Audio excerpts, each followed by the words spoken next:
মহেশতলায় চট্টা কালিকাপুর রোডে পথ দুর্ঘটনাকে কেন্দ্র করে ব্যাপক উত্তেজনা সৃষ্টি হয়।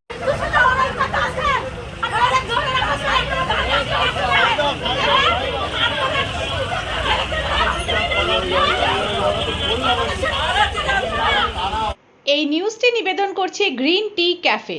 পবিত্র ঈদ উপলক্ষে মগরাহাট চাকদাহাট গ্রিন টি ক্যাফেতে অনলাইন অর্ডারের উপর চলছে ধামাকা অফার। প্রতিটি অর্ডারের উপর 20% ডিসকাউন্ট, 5 কিলোমিটারের মধ্যে ডেলিভারি ফ্রি। ডাউনলোড করুন গ্রিন টি ক্যাফে। যোগাযোগ করুন এই নাম্বারে 9038873070, 9635100486। মহেশতলা চট্টা কালিকাপুর রোডের মণ্ডলপাড়ায় গভীর রাতে এক যুবককে দ্রুত গতিতে বেপরোয়াভাবে বাইক নিয়ে ধাক্কা মারে। বেশ কিছুটা দূরে ছিটকিয়ে চলে যায় ওই যুবক এবং স্থানীয়রা তড়িঘড়ি করে রক্তাক্ত অবস্থায় উদ্ধার করে হাসপাতালে নিয়ে যায়। গভীর রাত থেকে সকাল হয়ে গেল, 5টা হাসপাতাল ঘুরেও চিকিৎসা করানো যায়নি বলে অভিযোগ পরিবারের লোকজনের। রাতেই ওই নেশাগ্রস্ত বাইক চালক ও বাইকটিকে আটকে রাখে স্থানীয়রা।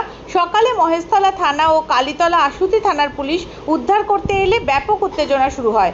দুটি থানার পুলিশকে ঘিরে বিক্ষোভ দেখায় স্থানীয় গ্রামবাসীরা। ঘরের তলে রয়েছে ব্যাপক উত্তেজনা এবং ঘটনাস্থলে বিশাল পুলিশ বাহিনী ও রেপের আধিকারিকরা এসে পৌঁছায়। আহত যুবকের নাম শেখ আজিজ, বয়স 24 এবং মণ্ডলপাড়ার বাসিন্দা। এখন এলাকায় থমথমে অবস্থা রয়েছে। মহেশতলা থেকে তপন কুমার দাসের রিপোর্ট।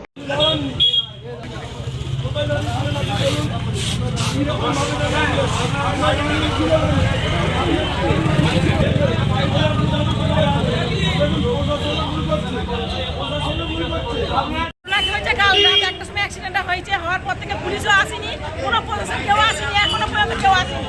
এবারে আমার কাছে তার মাও আসেনি। এখন সকালবেলা এসছে, বলছে যে ক্লাবের তালাটা খুলে দাও, আমরা ওকে নিয়ে যাবো।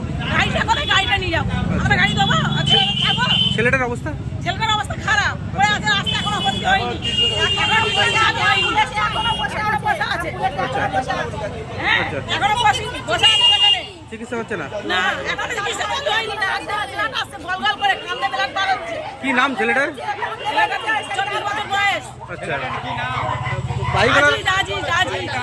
আজিজ বয়স বলো। 24 বছর বয়স। আচ্ছা, আপনার নাম? আমার নাম ইয়াসমিনা। কি হন আপনি? আমি আর